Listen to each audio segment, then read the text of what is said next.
Glass Barbie, Chapter 3. We're gonna find this girl. I'm bummed out to have fallen asleep in a pigsty. I'm surprised too, since the concrete walls are freezing and it looks like they've been through World War II and no heat comes out of the one naked light bulb and the toilet is stainless steel and reeks of piss. Falling asleep is bad in a place like this. You're supposed to be on your guard in a police holding cell. You're supposed to be alert with your fist firm and left foot forward and boxer posture. I've always prided myself on having a few attributes that gives me a fighting chance if gangsters get chucked in the cell with me. I'm not saying I'm some superhero like the Great Gatsby or Moby Dick or nothing. I'm 5'8", I'm wiry, and got me one of those noses that's been broken so many times that it can't be broken anymore. But the point is, cockroaches are survivors. Karl can outlast any challenge. I don't have a watch or a phone and I can't see daylight. I try to work out the time. I think it's morning. You always lose time in the cells. It's even worse when you've had 6 or 7 or 5 or how many beers it was for breakfast. God, cracking up. Speech all drunk.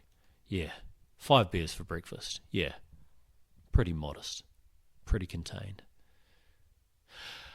I think about who I am to try and pull my head back on my shoulders and try and make the most of this mess.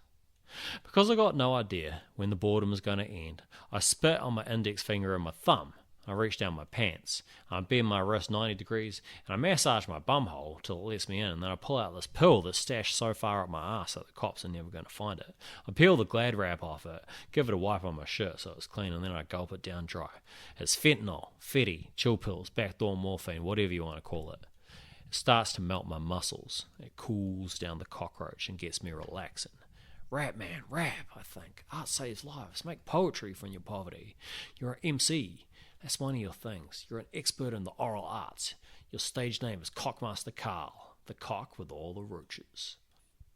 So I start rapping some Cypress Hill and I imagine a whole stage show until a tiny speaker in the corner of the ceiling clicks and makes a sound like wind.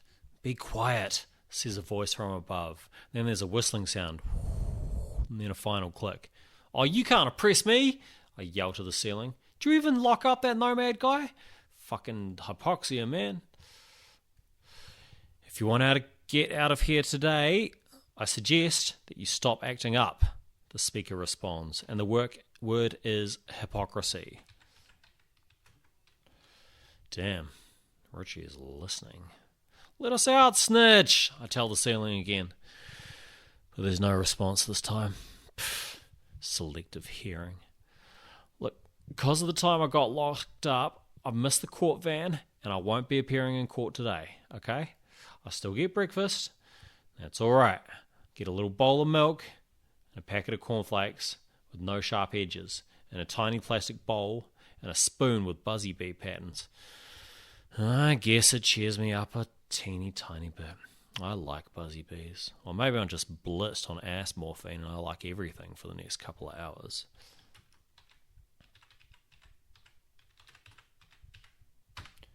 The way the cells are quiet tells me that they've cleared out all the crims apart from that nomad guy and that there won't be any fresh people coming in for a couple of hours. So the only way I get to know what time it is, get to know that the time hits 10:30, is when a wrapped salad sandwich with buttery grated carrots sticking out of it gets slid through the slot. There's no glass in the door and you can forget about windows in the cell, but I can tell that it's Richie's hands sliding in the tray by his silver watch and his nice fingernails. Don't close that flap. You can't just leave me in here, bros. Come on, talk to me. This is lame. Come on, bro. Let's catch up. Let's shoot the shit. Maybe get a little Limp Bizkit going on.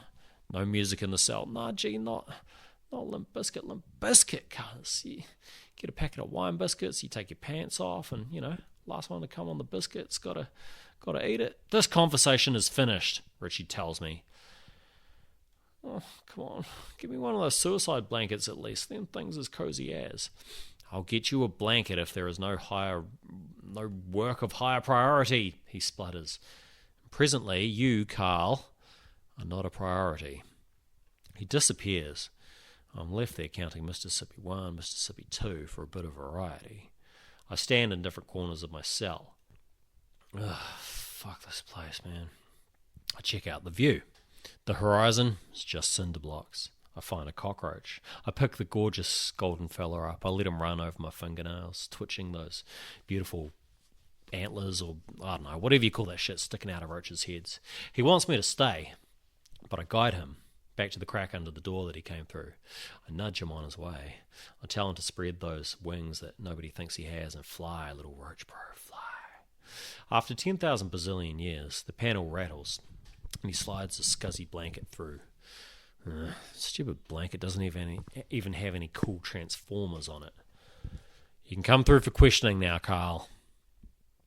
Once I'm wrapped up like a taco, Richie lets me walk ahead of him through a corridor that's all painted concrete and stainless steel and metal grill. I picture him taking down the silverback from this morning, and I get this little, this kind of ripple of fear passing through my body, like when you're skinny dipping and a stingray floats past.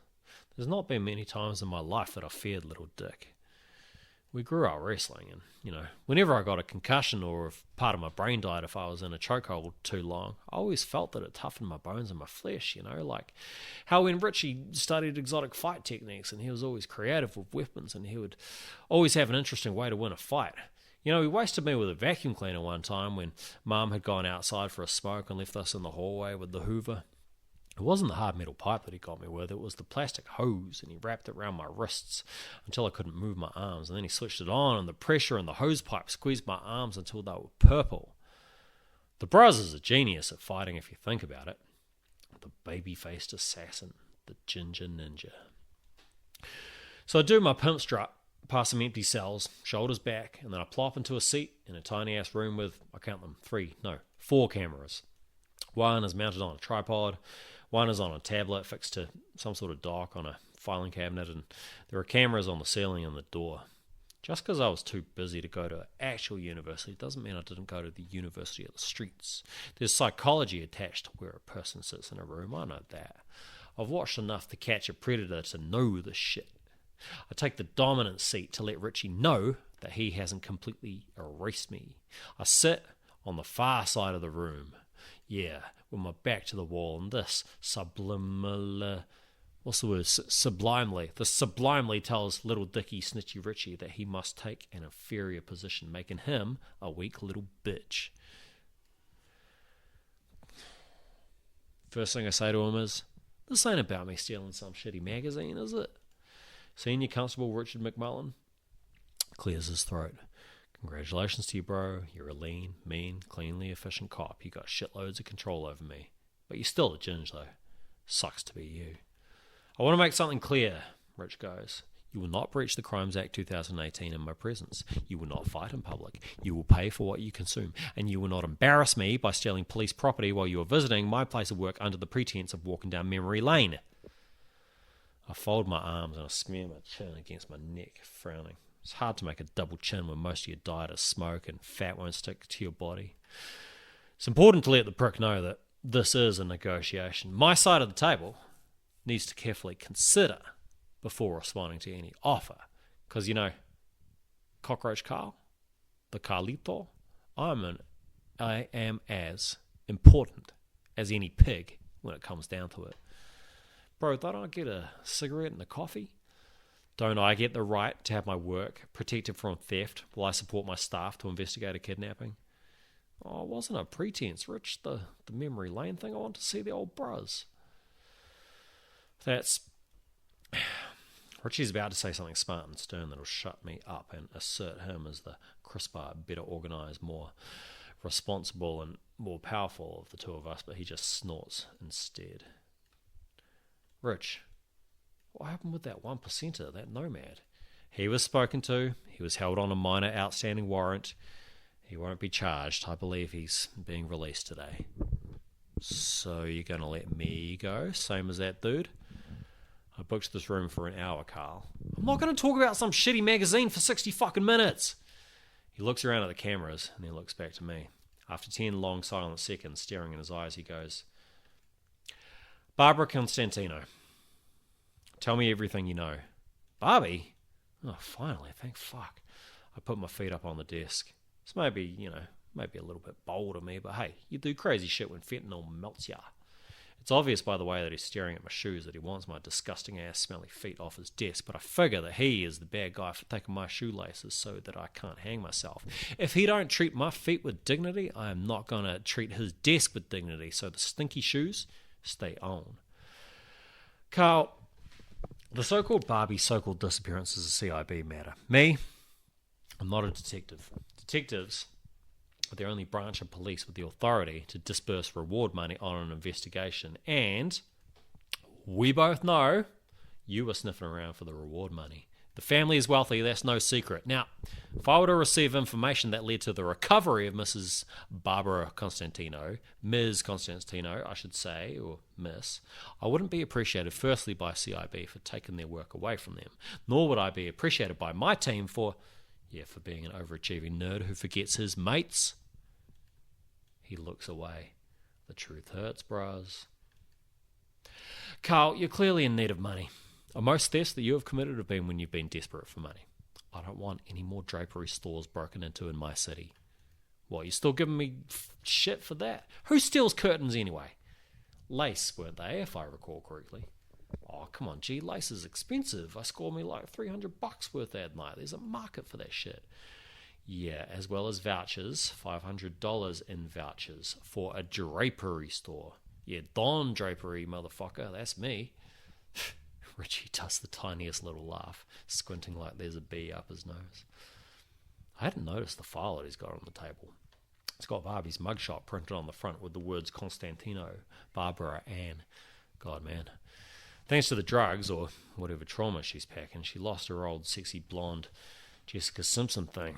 She looks bad in this mugshot, real bad. Skinny, dry, bony, all the moisture sucked out, like when you squish a lizard in a school library book and get it out again the next semester. I can see that he's got papers tucked inside a white cardboard folder too. He doesn't open it, he just touches it and the words flow up his fingers and his arm like electricity and spill out of his mouth.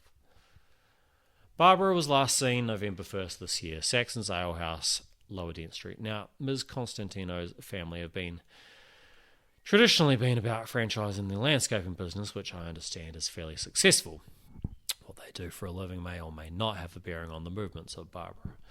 It might interest you to know, Karl, that they are one of the more helpful advertisers in Heat on the Beat. Do you follow me? Oh, look, just hurry up and bail me so we can bounty hunt his ass. The kidnapper, I mean.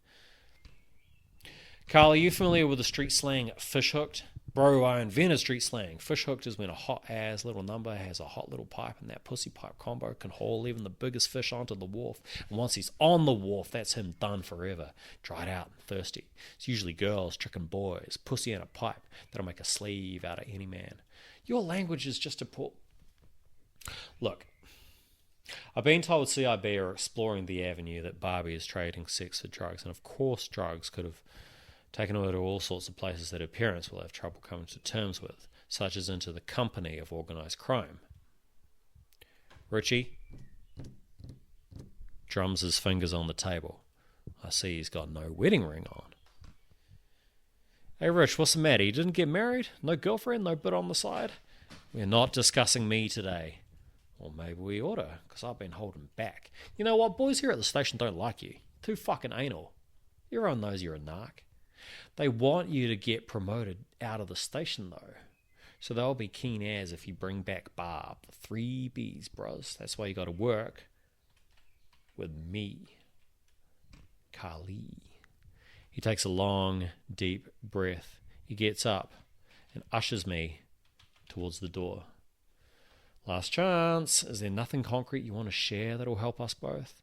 Oh, not exactly right this minute, but bro, I'm psychic. I've been telling you since we were like 13, and my psychic senses tell me we're going to find this girl. She's been kidnapped. We'll hog-tie the cunts. We'll bring the kidnapper back and charge him, and we'll get a payout from Barbie's fam because her dad is rich as shit. Loaded, bros.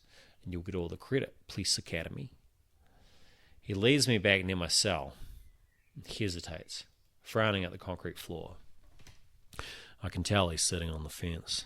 I can tell he's picturing strapping me into his car, letting me show him what I know up north, and that I'll probably get immunity from prosecution after this for any dirt that I do in future, which is pretty frickin' sweet. Richie goes over to the jailer and whispers in the jailer's ears, and he stares at the keys in the jailer's palm. I don't know where Barbara Konstantinou is exactly, but I can bullshit and I can string Richie along till we get to a pub where there are some peeps that do know.